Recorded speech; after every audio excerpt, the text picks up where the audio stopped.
मणिपुरनि जि दाङाबाजि सानसे समाव गुफुर हालामनि बर' आरो आसामिस सानसे समाव ओरैबायदि दावहा जादोंमोन। गुफुरनि माखासे दाङाबाजियाव जोंनि बिमा माहारि बा हिन्जाव माहारिया आलाय सिलाय जिनाहारि जादों। थिग बेबायदिनो मणिपुरावबो जादों। बिनि सायाव प्रमद बर'आ गुफुर हालामनि सानसे समाव न' बां सावजानाय आरो बर' माहारिनि बर' बिमाया जिनाहारि खालायनायाव प्रमद बर'आ दिनैसिम मानो बर' बिमाखौ सनमान होनो थाखाय आरो गुफुरनि रायजो राजाखौ बिटिआर एकर्डनि उनाव मानो दिनै फंसेबो माथो हैनो थाखाय थांनो दिनै सम गैया।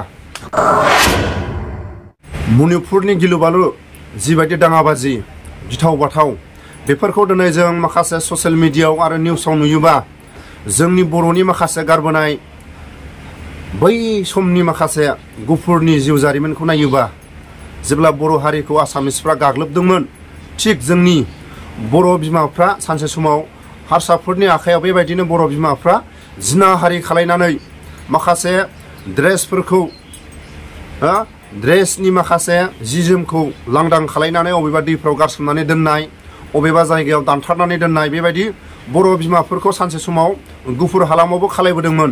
दिनै मणिपुरनि माखासे जाथायखौ नायनानै जों गुफुरनि माखासे जारिमिनखौ जों दिनै गोसोखांनो गोनां जायो।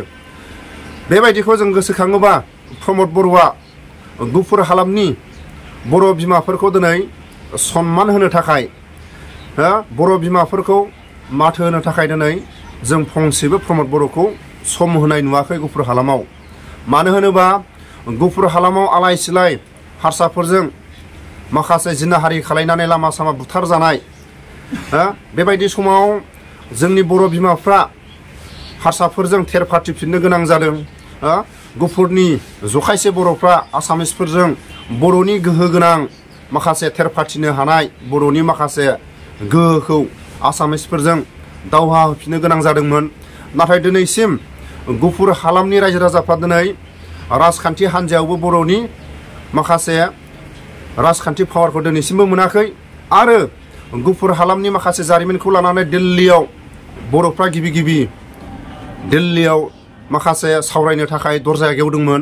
नाथाय खेबफ्रामबो बर'नि खेबथाम एकर्डआव गुफुर हालामा दिनैसिम जेबो बर'नि माखासे पावार आरो खुंथायखौ एसेबो हेफाजाब होनाय जों नुवाखै। बिनि थाखायनो प्रमद बर'आ सानसे समाव बुंबोदोंमोन गुफुर हालामनि माखासे जारिमिनखौ बुंबोदोंमोन।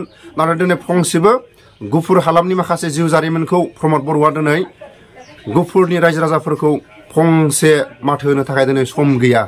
बिनि थाखाय आं खावलायो जोंनि बर' माहारिनि माखासे गुफुर हालामनि जारिमिना मणिपुराव जाबाय थानाय गिलु बालु दाङाबाजि बे दाङाबाजिखौ जों दिनै नुनानै गुफुरनि जिउ जारिमिनखौ जों दिनै जोंनि गोसोआव जों गोसोखांदों। बिनि थाखायनो आं प्रमद बर'खौ आं खावलायो गुफुर हालामनि बर' बिमाफोरखौ सम मोनोबा माखासे सनमान हैनो थाखाय आरो गुफुरनि माखासे रायजो राजाफोरखौ सनमान हैनो थाखाय आं खावलायहरो।